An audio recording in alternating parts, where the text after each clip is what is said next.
Who will win elections 2024? Kaun banega Pradhan Mantri? Is Prime Minister Modi cruising towards a third term? I'm Barkha Dutt. You're with the Mojo Story. We'll be looking at the big political question that's on everybody's mind. It's now just a few months to go for the big Lok Sabha elections. We've just concluded a round of assembly elections. The Ram Mandir inauguration is due for January. The India Alliance meetings have also begun in full sway. And the question that's being asked and is top of the mind is Prime Minister Modi cruising and sailing towards a third term? Or can the opposition still pull a proverbial rabbit out of its hat? This and much more is on the table for discussion on this special broadcast with a very special newsmaker who has just concluded another round of surveys, the ABP-CVOTER survey to be precise. Let's welcome to the program Yashwant Deshmukh, our favorite psephologist and political pundit, who has, as I said, just put out some very, very interesting numbers in the ABP-CVOTER survey that's looking ahead at the Lok Sabha elections of 2024. Now, Yashwant, I don't want to start by giving away the big picture. That would be like giving away the last chapter of a mystery novel. So let me first ask you a big political overview. Don't tell us the numbers just yet. A political overview, something that could still become an X factor in the next few months. And then we'll get into the four regions of the north, south, east, west, as your survey has projected them. Go ahead, Yashwant. Barkha, there would have been a significant number of X factors provided the Congress would have performed really well in the current round of assembly elections. As you know, even in our numbers earlier, even though we got what Rajasthan, Telangana, even Chhattisgarh were in that line. However, in case of Madhya Pradesh, we were startled because the overwhelming emotion on the ground was for a change of sorts. Even though it wasn't anti-incumbency, but what was on display, Barkha, was a sheer display of organizational strength and campaign by the leading faces right on the top. So why I am mentioning that is because even though when we get numbers and there is a glass half full and glass half empty kind of thing, and we are more programmed to look at the numbers from the anti-incumbency perspective largely. What surprised us to the extent of not only that the BJP managed to overcome that sense of fatigue, not anti-incumbency, but fatigue, and the lack of Congress strength on the ground. That is what was startling for me, honestly. Why I am mentioning all this right now is simply because when you ask that what could be the X factor, those X factors were more quantifiable. Those X factors were could have been more visible if the Congress would have pulled off at least one or two such states. Telangana, I am not counting because that was writing on the wall, and we have been saying also for the last 1.5 years what was going to happen in Telangana. So I don't know. The answer to that question is that yes, I understand a week is a long time in politics, Barkha, but when we talk about that proverbial rabbit from the hat or a black swan event like 2004, let's keep in mind that a black swan event is considered a black swan because it's rare. It's something out of the box. It's not supposed to happen all over again and again and again. And but more so, that black swan was possible in a different context in 2004 when Mr. Vajpayee was a prime minister with 182 seats. Mr. Modi became a prime minister with 282 seats. So there is a huge gap even from the rabbit scenario. Honest answer is unless something really, really drastically black swan kind of thing happens, I don't see it going in any other direction. Right. So let's get straight to the regions. And I want to start with the north. There's been a lot of debate, whether there's a regional divide in our politics. So let's call this, as you have sometimes referred to them, as the Hindi-speaking states in particular. And, the domination of the BJP in these states is almost complete. Look at the numbers that the ABP-CVOTER survey, your survey, is projecting. Between 150 to 160 for the NDA and 20 to 30 for the India Alliance. alliance. Now, this is startling, and I want to bring up the vote percentage as well. If we look at it, if we bring up the voting percentage, but Yashwant, go ahead and tell us. This absolute there's 50% mark for the NDA in the Hindi-speaking states. How do we explain this? This is really, as it were, the gud of the BJP's politics. Yashwant. Exactly. And also, Barkha, when you look into the vote share, you look into the gap, and that gap explains you what kind of seats might turn around in that particular region. And let's not forget, this not also includes couple of states where BJP has been literally absent. It's not just South. For example, Punjab, BJP on its own and just without Akali Dal, it's a no-show, no-go territory. Kashmir Valley, for example, Jammu BJP is present, but Valley 3 seats BJP has been completely absent of sorts. So if you look into the vote share, you will realize this is a very conservative vote share estimate, honestly speaking. Because when we ask particularly, I mean, you're looking at a higher percentage than 50. Can we just absolutely switch to the vote share slide for a moment? You're basically saying that 50% for the NDA is a conservative estimate. In the north, yes. It depends on different kind of turnouts in different states. For example, the states which went to the poll and BJP just won the election, polling about 45% approximately on an average, Rajasthan, Madhya Pradesh, and Chhattisgarh. But the Lok Sabha voting intent was almost like 55% in these states in the same election when we did the surveys and the post-poll surveys during this exercise. However, my assessment says that I will not be surprised that BJP ends up crossing 60% in these states when the final polling happens. Because what happens is that if this is the number that they can pull off only on their organizational strength, then you need to add the face of Mr. Modi and the lack of any face that opposition parties have as such. And also keeping in mind that these are precisely the states which are BJP versus Congress, direct contest states, And this is, I will not be surprised, Barkha, that a big number of states, I can actually, count on my fingertips in that way. Rajasthan, Madhya Pradesh, Chhattisgarh, Himachal, Gujarat, and Uttarakhand. These are the states where BJP's vote share is very well in the range of right now 55% plus, and it can very well cross the margin of 60% plus at the final voting. But But the problem with that kind of voting also is, Barkha, that kind of a huge gap is likely to take the BJP's vote share, national vote share, be above 40% individual vote share. But the number of seats gonna remain the same. I mean, if there are 180 seats in the north, that's what the cap is. It's not going to increase the number of seats for them. I get that. I get that, but it still makes a big political statement, even if the conversion to seats can only be so far and no more. Now, let's pick up one of these states, Uttar Pradesh, right? And I pick up Uttar Pradesh for two reasons. One, it is, they say you can't win Delhi if you don't win UP. Two, UP is an interesting case where there's the Modi factor, but there's also the Yogi factor.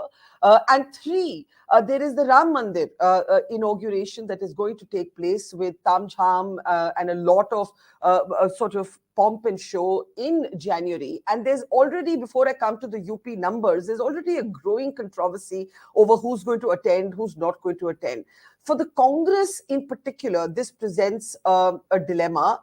The dilemma being that there are pressure groups within the India Alliance who are saying mat jao. But if they don't go, then they face the familiar tag of being seen as an anti-Hindu party.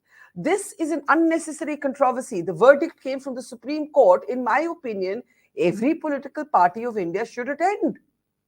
Absolutely, I totally agree with you. And even if you don't kind of believe in temple thing, even if you are non-religious, whatever your personal belief may be, if you are in the business of politics, Barkha, not attending the ceremony is kind of a political hierarchy.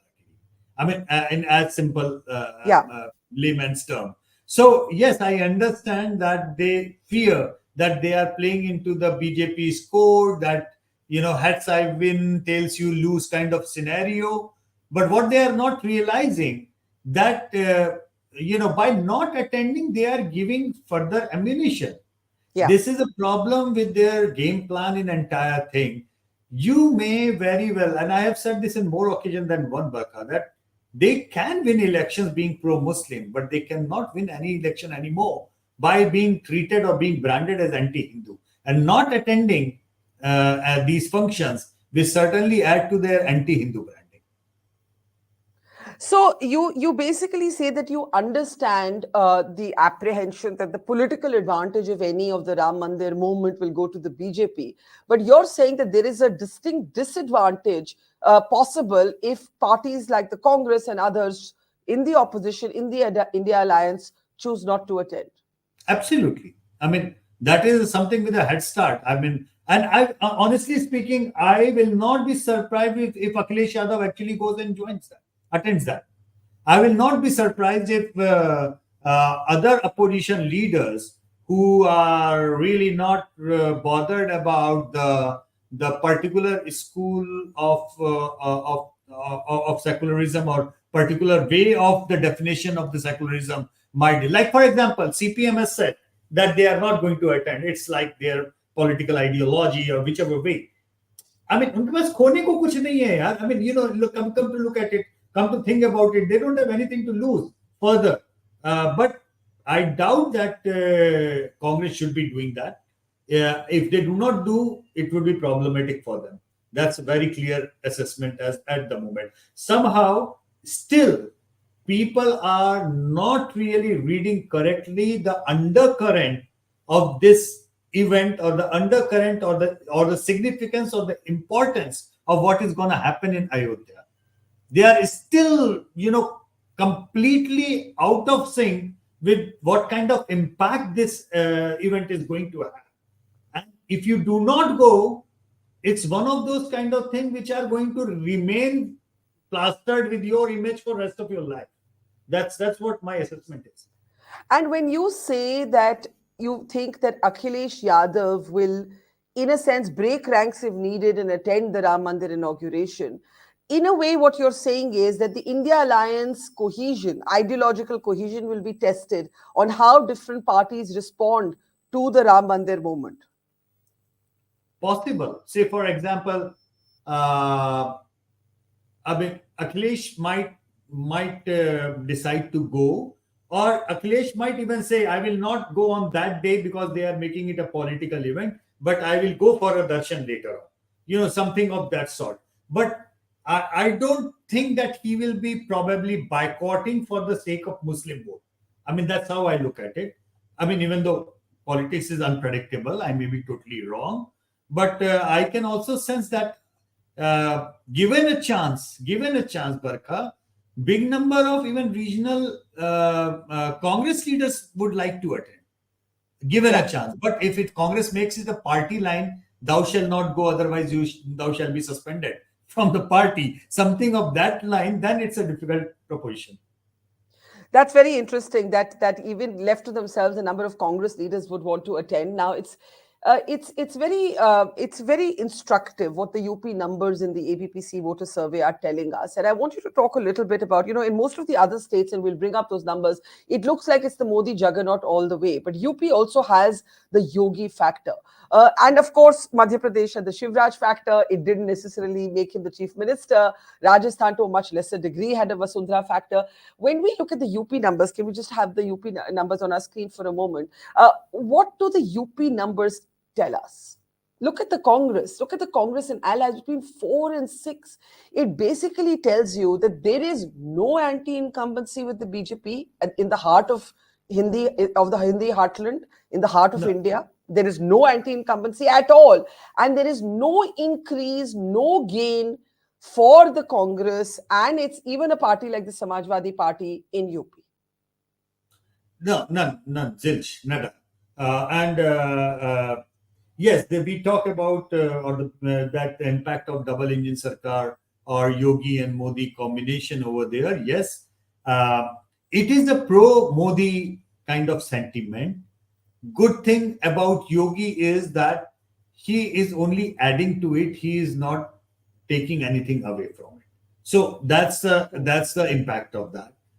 As far as Congress is concerned, Barkha, uh, we did the seat specific assessments as well for ABP.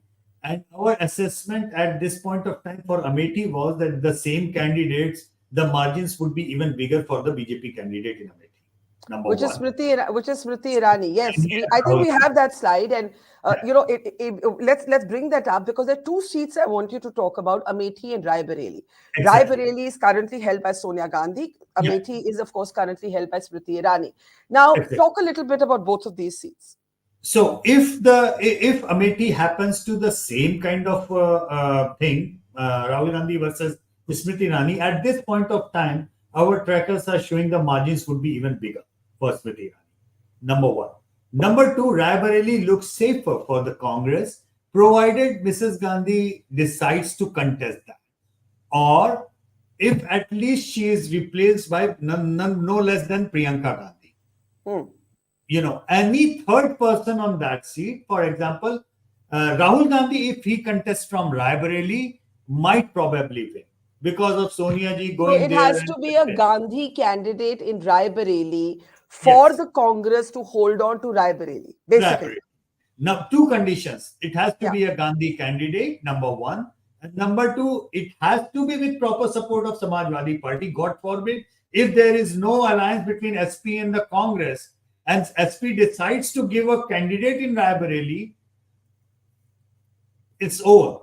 So it has to be a proper India alliance Congress candidate with complete and full support of Samajwadi Party, and it has to be one of the three Gandhis to contest in Raebareli. So that is the one sure shot seat that I will count as the Congress seat in Uttar Pradesh.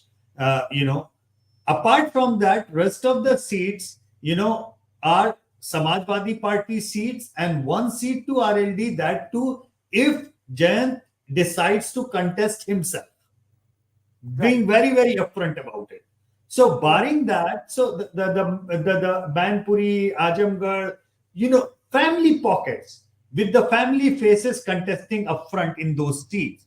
These are the 6 seats or 4 to 6 seats that opposition can still manage to clinch on. Otherwise, beyond that, I don't see much happening. Mayawati, unless seamlessly gets into a Congress plus Jayant plus Mayawati plus SP kind of a coalition, then it might be a keener contest on the ground. Then it might be a contest of 45% to 50 versus 50% of the BJP. But without that, it's gonna be a contest of 15% gap. So basically what you're saying is that the India Alliance seat adjustment will be tested even in Gandhi family pocket boroughs like Raebareli. And when it comes to a seat like Amethi, Smriti Irani versus Rahul Gandhi will mean a Smriti Irani win. I don't think Rahul Gandhi is coming back to UP in a hurry, even though the left is actually asking him, why are you contesting from Kerala? And because, isn't your main opponent the BJP? So all of these contradictions are going to be exposed. I want you to speak a little bit about Priyanka Gandhi. There's a suggestion that Sonia Gandhi may not contest this Lok Sabha election, that this could mark the debut of Priyanka Gandhi from her mother's seat. But in every other way, Priyanka Gandhi leading campaigns in Uttar Pradesh has come to naught. Now, if you see, she's no longer the General Secretary in charge of the state at all.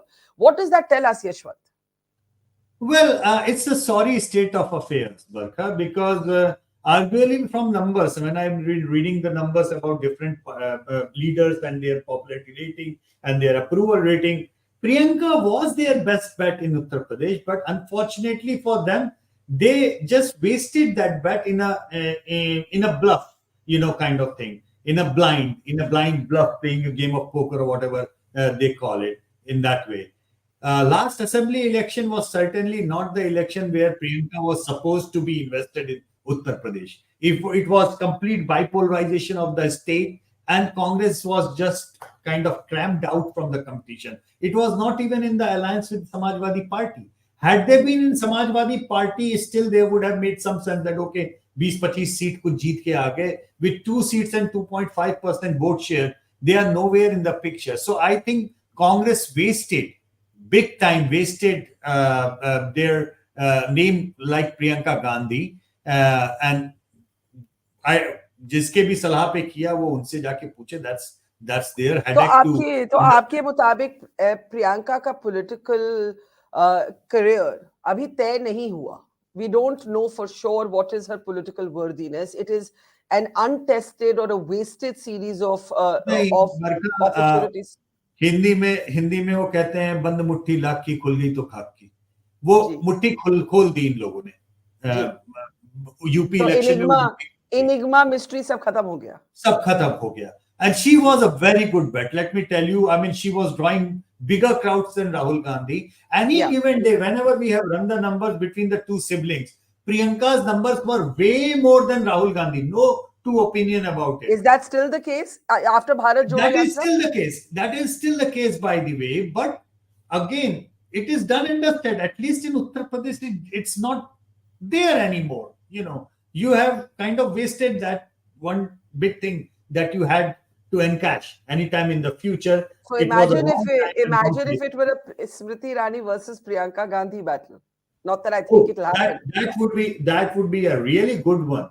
I mean, it would be a mouth-watering contest, let me tell you. No doubt about that, because it will not carry probably the Rahul Gandhi's negativity over there. Rahul Gandhi shifts to Raebareli. It will be safer for him.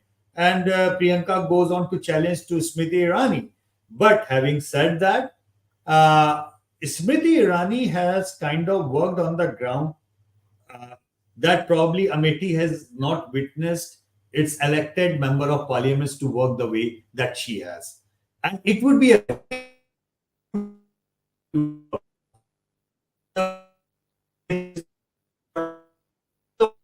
You're bunching up a bit, Yashwant. Let me just recap what you've said so far.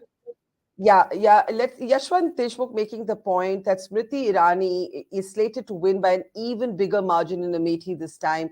That if Rahul Gandhi were to make the mistake, a political mistake as it were, of returning to Amethi, he would lose. If Priyanka Gandhi were to enter that contest, it may be different. You were making the point, Yashwant, we lost you briefly, about Smriti Irani's work on the ground in Amethi. Go ahead. No, Yashwant, I still can't hear you. I still can't hear you. So I'm going to give you a moment to just reconnect with us. In the meantime, I just going to play out a statement of Rahul Gandhi. The India Alliance has had a big rally in the last few hours. Let's listen to what Rahul Gandhi had to say, and we'll come back to Yashwant. Oh, I'm sorry. It's a Congress rally in Nagpur and not an India Alliance rally. Let's take a look. देश में विचारधारा की लड़ाई चल रही है. लोगों को लगता है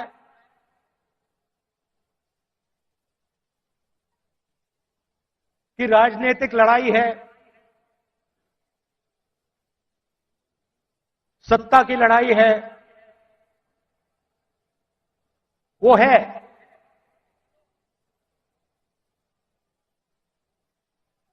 मगर इस लड़ाई की नींव जो है वो विचारधारा की है, और दो विचारधाराओं की लड़ाई हो रही है. बहुत सारी पार्टियां हैं.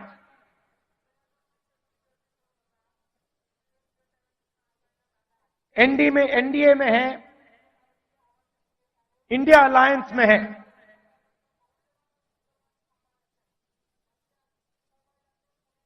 मगर लड़ाई दो विचारधाराओं के बीच में है. Okay, Rahul Gandhi there talking about how the fight is between two vichardharas, Yashwant. Is this a vichardharaon ki ladai? Because the point is that vichardhara jo India Alliance ki hai, wo ek koi cohesive vichardhara to hai nahi. That's one question, and then we'll return to Smriti Irani and Amethi. Well, certainly not. वो कोई एक विचारधारा भी नहीं है, and they cannot even endorse each other even on the question of Can Rahul Gandhi endorse what DMK leaders have been stating all along? Can he endorse that? I mean, if it is a Vichardhara ki ladai and if they belong to the same camp, let him come out and say that I fully endorse what Marans have been saying, in that way. So obviously there are different shades of even secularism and different shades of opposition thinking, and I mean, come to think of it, when you see Uddhav Thackeray on that stage, can they ask Uddhav Thackeray, for example, to go against the idea of 370, that, okay, can they ask him to criticize that this government has done a wrong thing? Can they ask Uddhav Thackeray that, okay, you must criticize the inauguration of Ram Temple? So obviously there are different shades of even there, which is a healthy thing to happen. But to make that sweeping statement that, okay, you are either with us or you are against us kind of thing, if you are playing on that line, then obviously it is going to have an issue. It is going to have a problem with the larger electorate.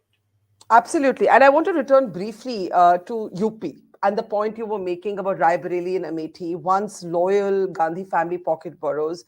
You're saying Rai Bareli needs not just a Gandhi, but no third candidate from, let's say, a party like the SP. But let's come back to Amethi. Smriti Irani said that no Gandhi will ever win from Amethi again. This was the Congress was targeting her daughter on allegations connected to a restaurant in Goa. Not to revisit that case, but Smriti Irani, you were making the point about her work on the ground, and she was able to take a victory on the basis of many voters in Amethi saying ki Rahul to ji haan aate hi nahi. I don't have the actual numbers. Probably I never did that kind of number crunching. But I will not be surprised, Barkha, that Smriti Irani's total number of days spent in Amethi in the last 5 years might outnumber the total number of days spent by all the Gandhis altogether in last 30 years. It's worth looking at. It's worth looking up those numbers. Yeah, so it's worth looking at those numbers, and I will not be surprised if Smriti Irani tops those numbers. So when you are on the ground, on that kind of impact making, it is difficult. Not to take that thing seriously. It's very difficult to take that thing lightly. And if she is oozing with the confidence that किसी को भी आने दो फर्क नहीं पड़ता, then it is coming from a confidence of being on the ground. You may love her, you may hate her on different aspects. Anybody can do that. But I think as a parliamentarian who has won from Amethi and been there and has been there, she is somebody who nobody can ignore from that perspective. And I don't actually see Rahul Gandhi coming back to Amethi as a candidate anytime soon, but let's see what happens. Now, in the meantime, another state that is in the headlines is Bihar. And Bihar is in the headlines, and we'll bring up the Bihar numbers for all kinds of reasons. Nitish Kumar said to be in a sulk after Mamata Banerjee sets the cat among the pigeons by talking about Mallikarjun Kharge as a possible prime ministerial face. Rahul Gandhi has to get onto the phone and dial Nitish and say, Abhi kuch tay nahi hua, and so on. There's also a churn reported within the JDU. Paltu Chacha, as he has been called in Bihar on the ground for the number of times he has changed sides. Ye bhi rumor shuru ho gaya ki kya pata is bari bhi. Now, if you look at the Bihar numbers, yet this is assuming that Nitish and the Congress and the RJD all stay together. There is an advantage. There is an advantage in that alliance. Let's take a look at the Bihar numbers. Yeah. So one number which actually went on here yesterday, Barkha, that was very interesting because we ran a snap poll in Bihar for ABP. And we asked this hypothetical question, should he be coming back to the NDA? And if yes, what would be your reaction? The JDU supporters were kind of 50-50 in that way. But to my surprise, or rather not surprise in that way, I was kind of anticipating that kind of feeling. Huge number of BJP supporters were against the idea. Were So against the idea of taking Nitish back, even if he were ready. exactly, huge number. So Yeah. what it is telling me is that the JDU numbers are heading for a virtual split. Right. Virtual split in a way that there is a section of JDU voters which is completely likely to go with the RJD, and there is another JDU voter which is likely to go with the BJP altogether. And BJP supporter on the ground is not at all happy with the even the remotest idea of Nitish Kumar making a comeback within the NDA fold. So, Yeah. if the BJP goes ahead and does that, that would be pretty much against the wish of their own cadre, rank and file.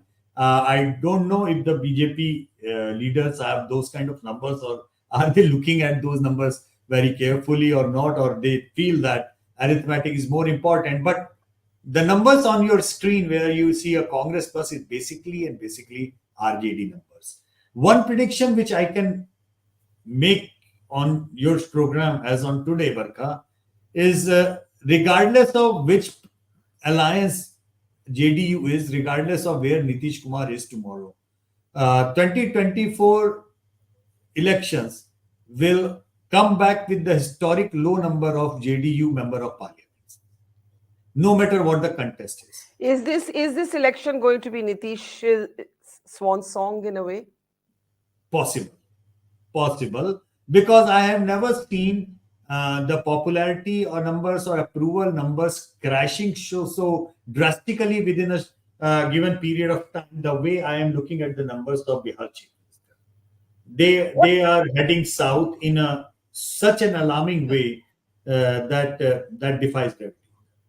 And how do we then understand? How do we then understand this fight over who will be the president of the JDU? Has Lalan Singh actually resigned or not? पहले आती है खबर कि उन्होंने resign किया, फिर आती है खबर नहीं किया. वो meeting अभी जारी है.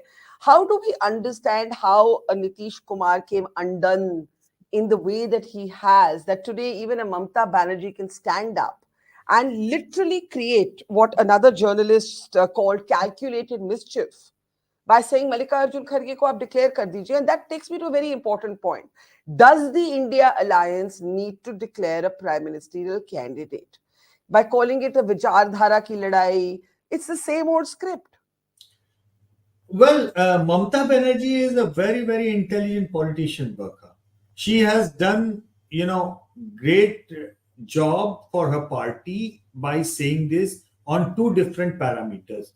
Number one parameter, she knows and understands that a Rahul versus Modi fight is not going to make her life easy.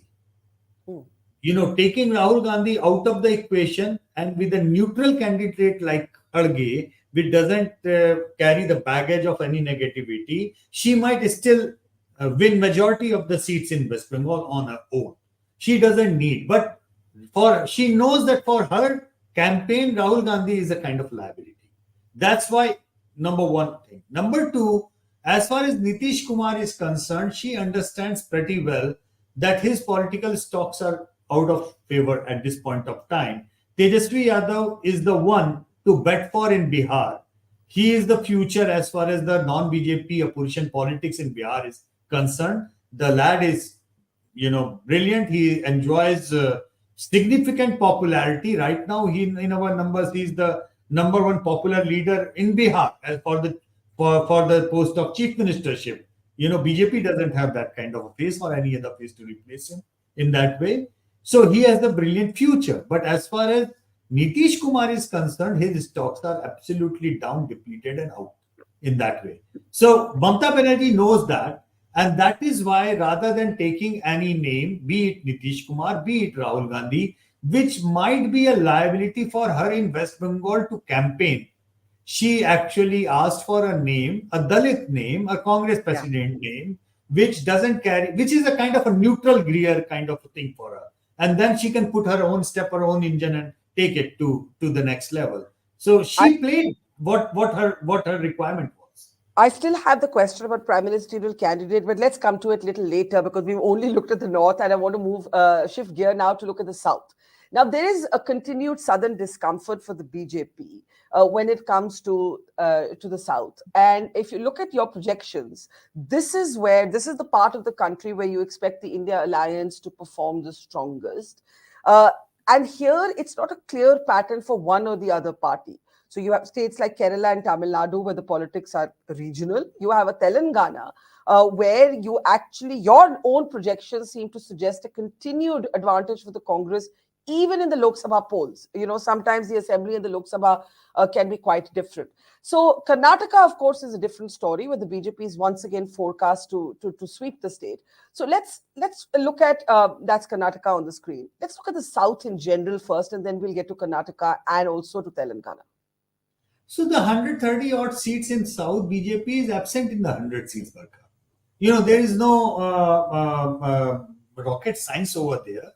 And so is the Congress, honestly speaking, because Congress presence in South is very much like Kerala, Karnataka and Telangana because they have won Telangana, but they are completely absent as far as Tamil Nadu. They are there by virtue of being an DMK partner. They are zero, just like the BJP as far as Andhra Pradesh is concerned. So they are a shade better than the BJP, no doubt about that, because Kerala is zero BJP contest and Andhra is zero BJP, zero Congress contest. Now, if 100 odd seats the BJP is absent, then BJP's strike rate in 32 seats, that is primarily Karnataka and few seats in Telangana. That's where the entire BJP game is right now. I look at the others in the southern states. The others, neither the India Alliance nor the NDA, they're quite strong. I mean, obviously, we're talking about a Jagan Reddy, a Chandrababu Naidu, but that's Andhra, a BRS. Who am I missing? These are the three that I can think of. Yeah, JDS. Yeah, no, that's JDS right. is now into NDA. BJP, But the left, BJP, the CPM, yeah. No, the CPM is also in the. So there are all of these more are in the others. India Alliance. There All are of these two are in more the India others to Alliance. count in. Yeah. One is the AIADMK thing, which is not part of NDA at this point of time. They are away from NDA. Second thing is because the left front is the prime contender against the Congress in Kerala. They in southern zone. They are being kept counted as other because otherwise it's just like almost 95% of Andhra votes are in others. 95%, more than 80% of Kerala vote will be in the India faction, even though they are contesting against each other. So obviously the others are TDP, Jagan Mohan Reddy, entire AIADMK group in together. Then obviously BRS is there, and even to a smaller point, but Asaduddin OST is there, and so on and so forth. So obviously, the others are bigger than not just the BJP, Barkha, they are bigger than the Congress as well, as far as South is concerned. Very interesting. Yeah, that's very, very interesting. Now, let's come to Karnataka. Again, in the headlines for the wrong reasons, right? You have language chauvinism now turned into violence on the streets of a city like Bangalore or Bengaluru. You have Starbucks, House of Masaba targeted not for having Hindi banners. I can still understand anger in the South against Hindi, but for having English banners. This is an international sort of setting for some of India's biggest corporations, and this is happening, right? This is very unfortunate, but also explain the good showing, the handsome showing by the Congress in the Assembly, but the forecast for a handsome win by the BJP in the Lok Sabha as your survey finds. Well, there are all kind of troubles, not just Karnataka. Look at the reaction of Tejasvi Yadav against DMK on what the DMK leaders have been talking about, the Bihari migrant labor working in Tamil Nadu. Right. So all sorts of these issues, but something is weird about all these things, Barkha. Weird in a sense that number one, there is a very distinct campaign that is being created on the North versus South divide. Campaign by the opposition. It's not a campaign. Largely by the opposition. Largely by the opposition, you know. And it hints at the possibility of having a strategy that if we go by this North versus South thing, at least in South India, we shall prevail. At least in South India, our numbers will overdo whatever the BJP numbers are. And right now, whenever I listen to all the Congress leaders, strategists, and everybody, when you talk about the possibilities, they do not talk about an outright Congress victory, not even in a campaign mode. They talk about हम कोशिश करेंगे तो BJP को 225 पे 240 पे रोक देंगे. हम अगर साथ आ गए, सबने कर दिया, तो बीजेपी को मेजॉरिटी से हम नीचे रोक देंगे. So basically, they are giving it on a platter that BJP will in any case cross 200 and it will be on a 225 thing. If we shall stop them below the majority mark, that's our job is done. And in order to stop BJP below the majority mark, they somehow feel these 20, 30 seats which BJP gets in the South. If they can stop that, then BJP's tally of 270, 280 can be brought down to 240, 250. I think this is a desperate attempt, which may or may not yield fruits. I mean, I'm not an right now the numbers are showing whatever they are coming on the screen, but it's a very dangerous trend. This kind of shows कि यार अब हम north में तो जीत नहीं रहे, you know, south पूरा capture कर लो, नॉर्थ छोड़ना है तो छोड़ दो. That's how. But when you say North पूरा छोड़ना है तो छोड़ दो, it also they forget that it carries the North and the Eastern states like Bihar, the Bengal, and and the states where other non-Congress opposition leaders have huge presence. JMM. I think you were on a program with me. I don't know if you were there when another guest from Hyderabad, he made the point that the resistance to the BJP in several of the southern states is not Hindutva, it's Hindi. And if there were more BJP leaders who were actually polyglots, who were more well versed in regional languages, then perhaps the fortunes of the BJP could be different. So it's quite interesting, especially at a time when this language chauvinism is playing out in the worst possible way in Bangalore. Now, I agree with you that the North-South narrative is dangerous, but equally, looking at your numbers, it is true that it is the southern states right now that are providing literally, other than Maharashtra, which we'll come to, and Bengal, literally the only hope, as it were, to the India alliance. That's true. That's what I'm saying, that they are aiming or hoping for a saturation performance in South.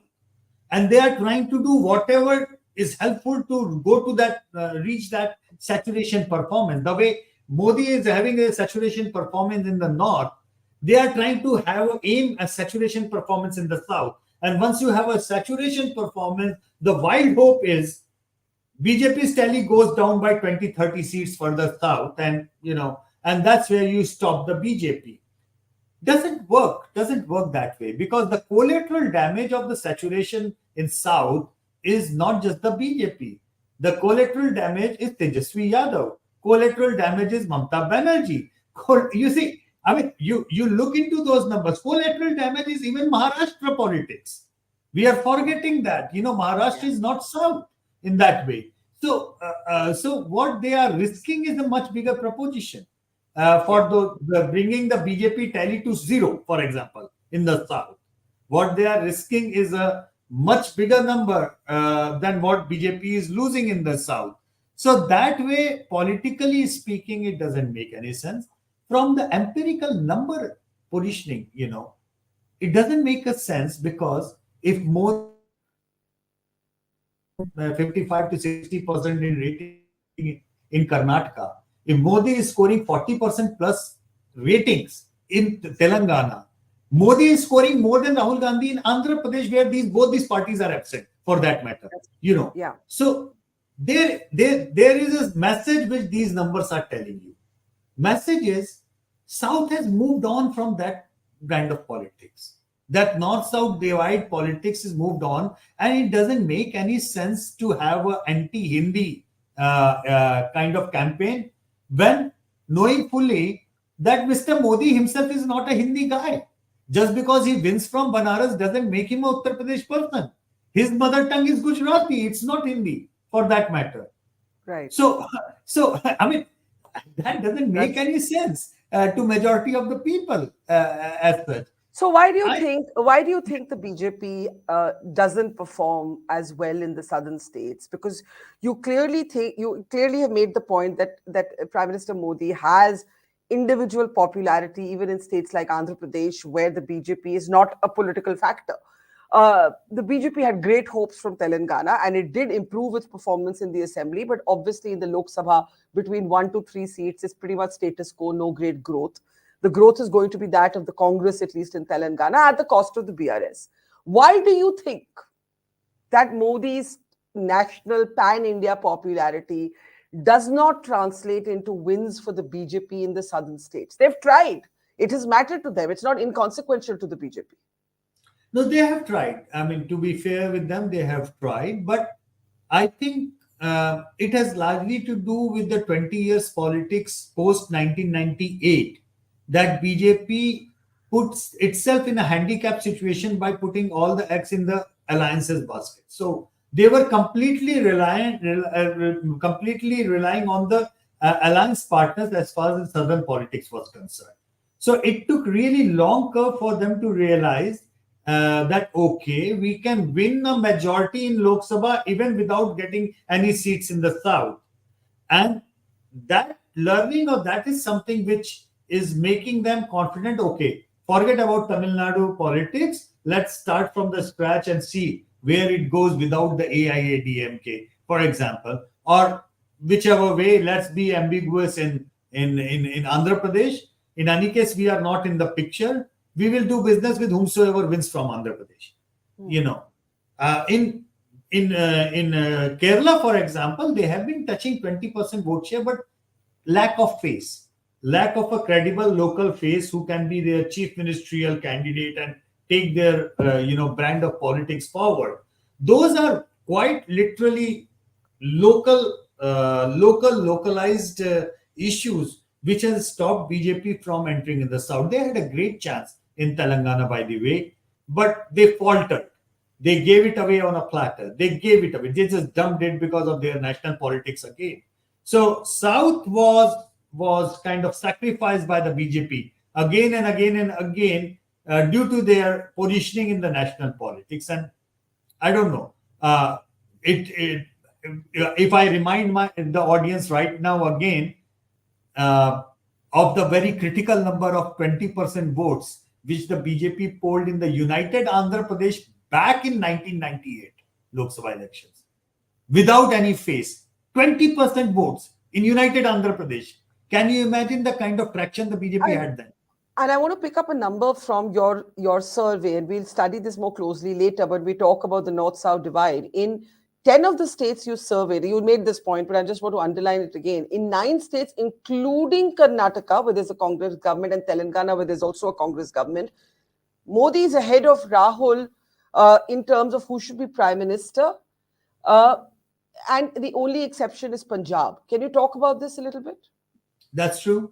That's true. Only 3 states largely have been there in India in the last 10 years where Rahul Gandhi's popularity rating have been consistently more than Narendra Modi.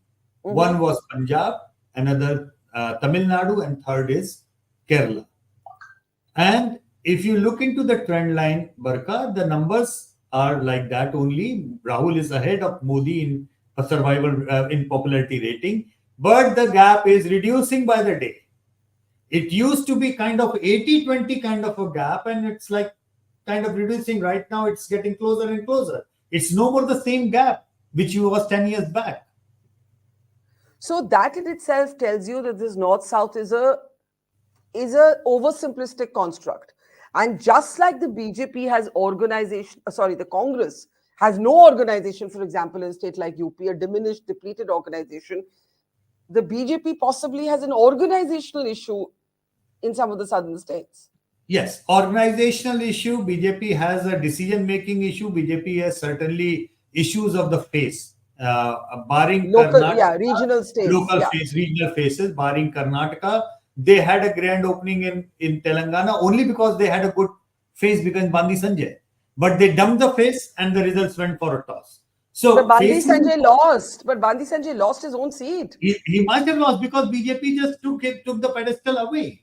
Yeah. As the chief ministerial face, if he would have been given the free hand to do it, the way he was going ballistic against the ruling family in Telangana, Yeah. at that point of time, last year, Barkha, at this point of time, BJP was hovering around 27-28% votes in Telangana.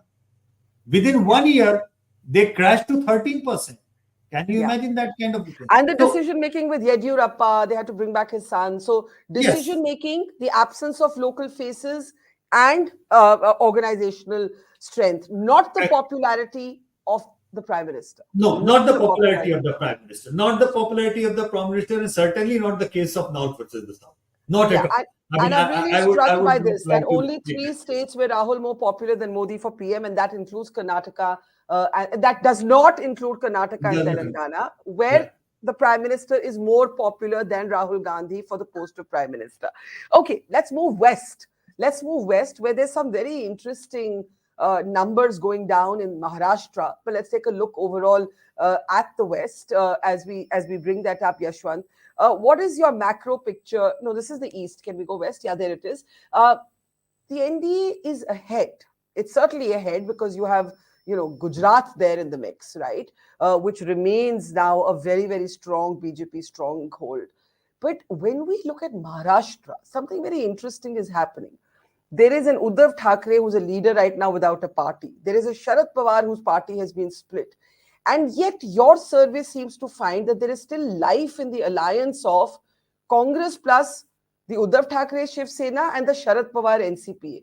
Can you explain this finding? The arithmetic is there right now. I mean, I don't know about the chemistry, Barkha. Chemistry, we will know. There are some very significant and glaring holes as such, in the strategy of chemistry. For that, say for example, I just cannot think how BJP is going to ask BJP voters to vote for Ajit Pawar candidates. I just don't see how. Barring that, they will say, "Kuch bhi karo, Modi ke naam pe de do, ghoot pee lo," kind of thing. That might or not work. I don't see how. Similarly, I don't see how Uddhav Thackeray is going to tell his cadres to vote for the Congress candidates. I don't know. These are the things which make me the number crunching tells me, because we ask individual parties, which party you are going to vote for. People say different parties. We add them as per the alliance, and that's how it comes on the screen. But we will exactly know. I will have to read Maharashtra not just in different regions, but within different regions. I will have to read them, study them in 4 different quarters. Because of कौन किसके against लड़ रहा है, किसको ticket मिला, which seat, which party is contesting against which party. So BJP versus Congress, that is a separate phenomena. BJP versus Shiv Sena is a separate phenomena. Now coming down to the other side, that is Ajit Pawar versus Congress or Ajit Pawar versus his uncle. That's a different phenomena. And where exactly these contradictory votes land up, can Uddhav Thackeray ensure that Shiv Sena votes land up to the Congress candidate? Can BJP ensure that the BJP core voters land up in favor of Ajit Pawar candidate? These are the things we will know only when we know the precise details of the seat sharing, and not just the seat sharing, which precise seat, which party is contesting. So different regions and the 4 combinations of the candidates, that will tell us where eventually Maharashtra will end. But at this point of time, in our open-ended question of asking, which party do you support? And then we add up that support as different alliances. This is how this number crunching is done, with the handicap of not knowing anything whatsoever about seat sharing and anything about which party is going to contest which seat. It's a huge, huge handicap. Yeah, I think that is going to be the biggest challenge. It's going to be even more challenging for the India Alliance to work out those details than it is for them to choose a face to be convener. Exactly. Let's move east, because I want to also look at the national politics and we don't have that much time. Let's look at east, where again, when we look at the eastern states, Mamata Banerjee is still holding her own, but the NDA is ahead in vote percentage. Can we look at the seats, how the seats stack up in East India? Yeah, seats, please. Yeah. Okay, there it is. So explain the overall situation in the east before we come to Bengal. So East has, India has Mamata Banerjee numbers. East has Tejaswi Yadav numbers. East also has, in the others, the BJD numbers. So what the BJP is so carrying, it has Naveen Patnaik in Odisha also. Yes. So East, the BJP numbers are largely coming from Chhattisgarh, from Jharkhand, from a little bit in Bihar, Assam, Northeast altogether, and some numbers from Odisha and Bengal as well. So the 80 to 90 seats, the spread of the BJP is across all these states, with significant chunk coming from Chhattisgarh, Jharkhand, and significant chunks, even though being the number 2 party in Odisha, in Bengal, and in Bihar, and number 1 party in Assam. So that's how it is happening over there. But 50 to 60 number is courtesy only and only Mamata Banerjee and Tejaswi Yadav. I want to move to Bengal. Bengal has been a big sort of project for the BJP. But Mamata Banerjee has held her own and is still holding her own, going by your projections. So as we bring up the Bengal numbers, talk to us about Bengal.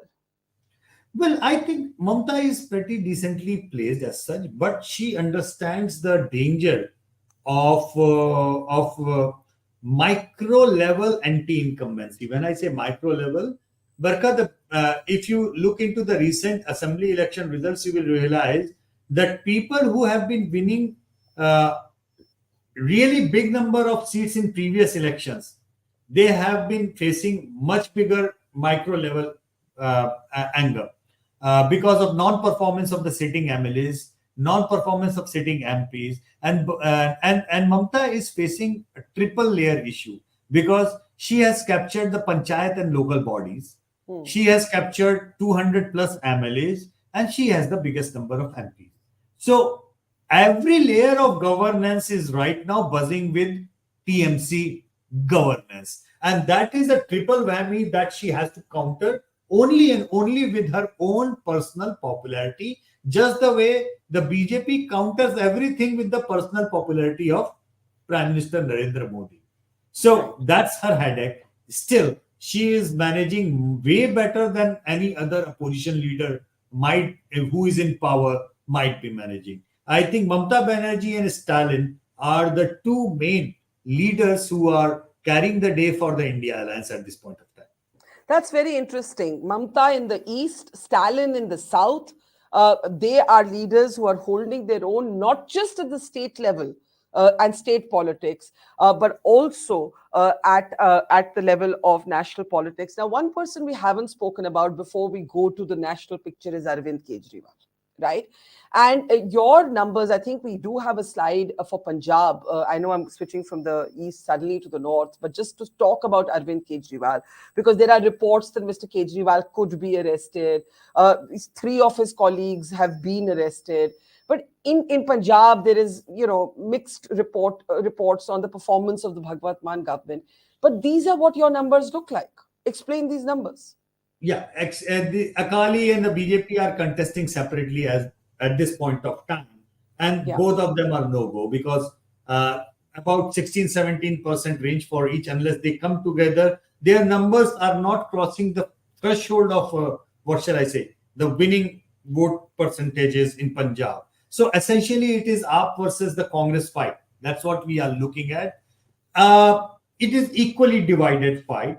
Bhagwant Mann is not really doing that bad as the national media might be portraying him to be, simply because the Aam Aadmi Party's national affairs or the cases or everything that is going on, the brand equity of Aam Aadmi Party might be going down in the larger number. Arvind Kejriwal, as the prime ministerial candidate at one point of time, was touching almost double digits. Now it's back down to like 3-4% kind of thing.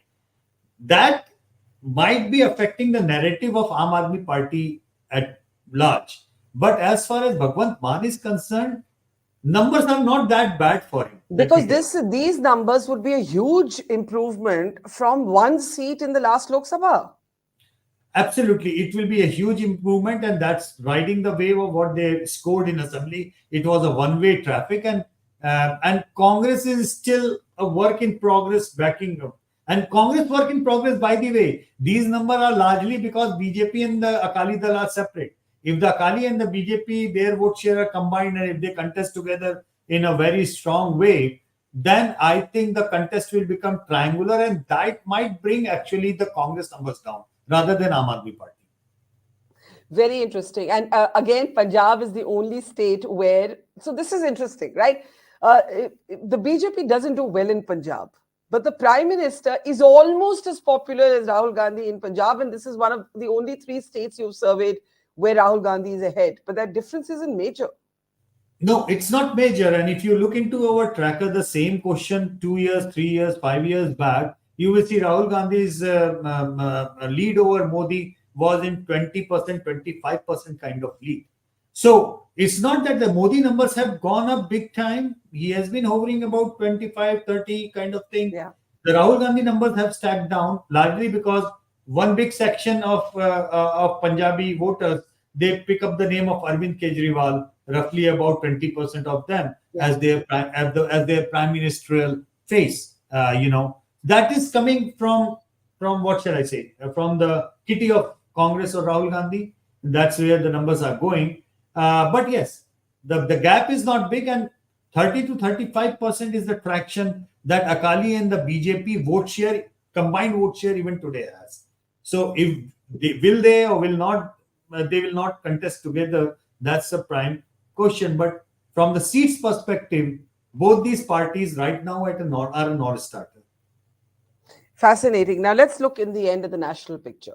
If you look at all of these regions together, what does that mean for who will win 2024? Well, as of now, and of course, as with all the health warnings, this is an opinion poll. A week is a long time in politics. With all of those health warnings, this is what the numbers actually look like, broken into vote percentages. Let's also have the percentages. Though in the first past the post system, the percentages do not matter as much as the seats. But we'll have that slide. There it is. It's a 42% forecast for the NDA. Cumulatively, 38% for the India Alliance. So not so far back, but the ability to convert, Yashwant, that into seats, the gap is huge. Now, it's the all India level. It's the all India level. Looking at your margins, it suggests, and we'll have the comparison graphic in just a moment to 2019, it suggests that the NDA could at worst lose about 40 odd seats, 45 seats, and the India Alliance could at best gain the same number. So let's talk about the NDA loss.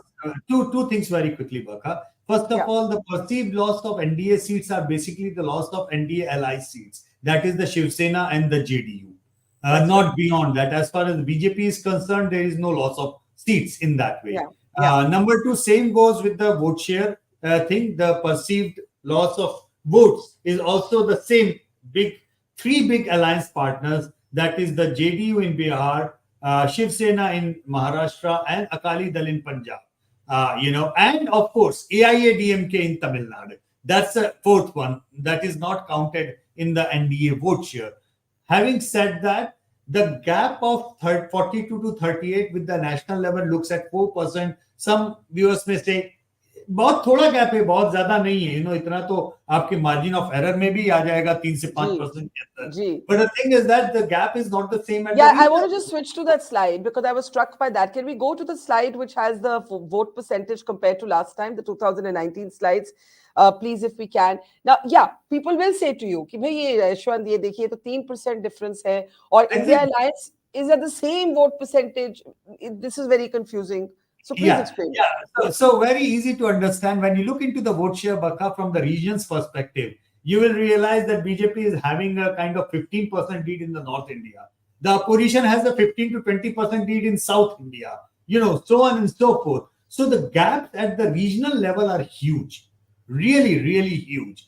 At the national level, cumulatively, when you sum them up, then it looks like a 42 to 38. But as far as the states are concerned, the regions are concerned, very few states are there where you can say that the fight is really on. And I can give you those states to watch out for right here, right now. Which are? Keep an eye on Bengal, Bihar, Maharashtra. These three states are alone, which kind of a cliffhanger kind of thing, which in the till the point of last time will be going this way or that way. And these three will decide a lot as far as the seat and the vote share composition of these alliances are concerned. Beyond that, rest of all the states, you will realize by the time elections are happening and more numbers come in, not just our survey, but other surveys as well, you will realize the gap is huge. This way or that way, regardless of that, the gaps are going to be significant. Very interesting. Now, one question before penultimate, before we come to the ultimate question. Your survey asked, do you think the leadership changes made by the BJP in Madhya Pradesh, Chhattisgarh and Rajasthan will benefit the party? Now, this is a very interesting question because it seemed counterintuitive to us, the decisions that initially, that the decisions that the BJP took. 60% of respondents said yes. That's about it. Because what does that tell you? What does that tell us about the BJP's political instincts and the BJP's way of doing politics? I think there are two ways of looking at it. Number one, that the Modi factor is overarching every other thing that is happening in political domain at this point of time. So people are saying that the vote was for Modi largely, and that's how it has to be looked into. And somehow the BJP has also smartly played that faction, not just on the anti-dynastic politics, but also about people from the grassroots being made into significant position. So hammering down, say, for example, equation, we can make a non-Mulayam, non-Lalu Yadav a chief minister. Now, that's a very significant narrative to play on. Right. You know, so those kind of, it gels with the BJP's own narrative of going against the dynastic politics, going against the one family rule or those kind of thing, which they have been underlining all along. I think it gels with that. So with the sweeping victories in the three states, with the Modi in the front as the mandate that chehra to Modi ka tha, vote de diya, and they could do it, and they could carry it. And also one thing, Barkha, which I want to say, many a times the so-called surprise picks of the BJP are surprising for us in the national media, honestly speaking. Yeah. Because we are unaware of those names. But when you look into their picks, they are actually very smart political picks. Look at the guy they picked up in Chhattisgarh, for example. 4-time member of parliament, 2-time MLA, and his dad was, if I'm not wrong, a Bharti Jansangh MLA in 1952. I mean, that kind of an old-timer family and a tribal face. So, may not be a very big name for people in national media, but very, very significant names as far as their own domains are concerned. So absolutely, and also very specific targeted caste engineering in all of those choices across those three states. Like you said, in Chhattisgarh, an Adivasi leader, a tribal leader being made chief minister is making its own statement to the Congress in particular, that has always described itself to be the party of Dalits, tribals, minorities, right? And when you see Dalits and scheduled caste, scheduled tribes moving towards the BJP, as you have in the north, in Telangana, the Dalit vote went more towards the Congress. It's a very big statement. It upends politics as we've understood it all this while. Exactly. They are playing it from the organization's politics, let me put it this way. When we were doing our, debriefing after the election with our researchers and the coordinators, and we were perplexed by Madhya Pradesh, to be honest. And we asked our researchers what happened, what went wrong for the Congress. And they said very clear, one of the researchers said very classical line, sir, Congress के ना candidate चुनाव लड़ रहे थे, BJP का organisation चुनाव लड़ रहा था. You know, and I think that tells you a lot. These elections, the last round was core muscular strength of the organization as far as BJP was concerned. I think they are playing the politics from the grassroots level, and they are somehow getting it right. I know it's not a permanent thing; nothing is permanent in politics, but something fundamental has changed. From the ideological spectrum, from the grassroots organization. Which is why Rahul Gandhi, even now framing this as an ideological battle, I think with all the ideological inconsistencies that you've pointed out within the India alliance is such a in a way a dead end. But let's pick up this. I mean, we keep cutting into your time, but I'm tempted here with this slide. The biggest issue. Unemployment is the biggest issue. Ram Mandir scores quite high, which is interesting. But look at caste census. So, I had the chance to meet Mamta Banerjee in Delhi and I asked her pointedly, caste census, she said, "Us pe main kuch nahi bolungi." And somebody else also asked her about caste census and she said the same.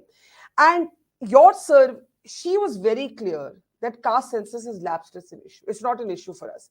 Your numbers reflect that, and 46% of those that your survey asked, do you think making caste census an issue will benefit the opposition? 46% said no. Now, I am repeatedly making the argument that Gautam Adani is the Rafale of this election, might be, if the opposition doesn't give up its obsession. Caste census, which was seen to be this big game changer idea from Nitish Kumar, seems to have totally lapsed.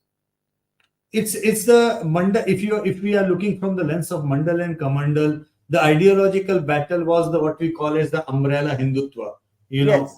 That the BJP has been playing. So it's roughly about 10% to 30%, 1:3 kind of ratio. You can see it on the screen as far as the public is looking at these two issues or numbers, Yes. So it's not working.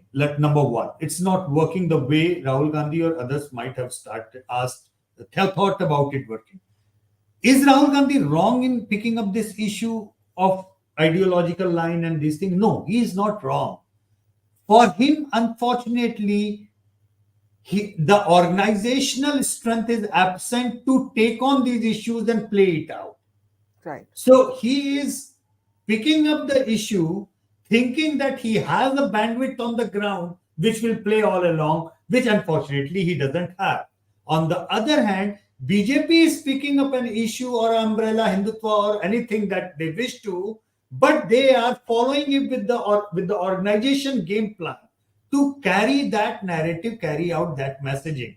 So Rahul Gandhi is not wrong in picking up the issue. The problem is that he doesn't have that organizational strength.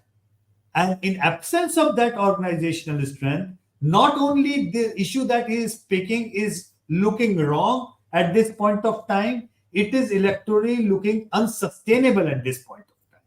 So issue is not the ideological divide, issue is not about the narrative, issue is the grassroots presence. And anybody like Mamta Banerjee, who knows the grassroots presence because she has the grassroots infrastructure to take on the BJP, she knows where the strength is coming from, where the narrative might hit or might make gains. That's why she is staying clear of the casting.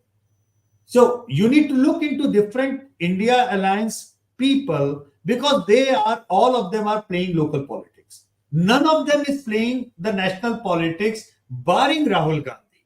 Nobody is playing a national politics within India Alliance. And this is why for them, it is a question of organization versus organization as far as regional players are concerned. As far as the BJP versus Congress is concerned, is the organization versus whatever the ideological so-called pitch that you are picking up. And that too, placement of that issue at this point of time, at this junction, when Ayodhya temple is being inaugurated, somehow is probably being at the wrong place at the wrong time.